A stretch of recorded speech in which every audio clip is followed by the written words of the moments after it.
नमस्कार, मी Rajani. Frontline news Maharashtra या राष्ट्रीय यूट्यूब पोर्टल चॅनेलमध्ये आपले सहर्ष स्वागत करत आहे.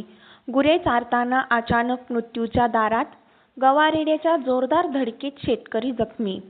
राधानगरी तालुक्यातील पडसाळीपैकी चव्हाणवाडी येथे शुक्रवारी सकाळी एका धक्कादायक घटना घडली. गुरे चारण्यासाठी गेलेल्या शेतकऱ्यावर गवारेड्याने अचानक हल्ला चढवत जोरदार धडक दिल्याने परिसरात खळबळ उडाली.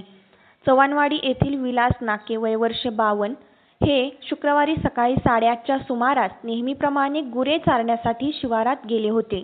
यावेळी दबा धरून बसलेल्या गवारेड्याने पाठीमागून अचानक जोरदार धडक दिली. या धडकेत नाके यांच्या पाठीला व हाताला गंभीर दुखापत झाली. घटनेनंतर परिसरातील ग्रामस्थांनी तातडीने घटनास्थळी धाव घेत जखमी विलास नाके यांना उपचारासाठी ग्रामीण रुग्णालय राधानगरी येथे दाखल केले. त्यांच्या प्रकृतीवर उपचार सुरू आहेत.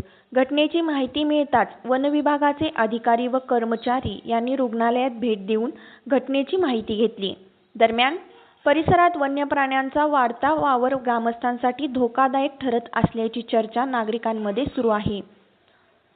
वन्यजीव मानव संघर्ष दिवसेंदिवस गंभीर होत असून ग्रामीण भागात वन विभागाने तातडीने सुरक्षा उपाययोजना वाढवून शेतकरी व ग्रामस्थांच्या सुरक्षेसाठी ठोस पावले उचलावीत, अशी जोरदार मागणी नागरिकांतून होत आहे.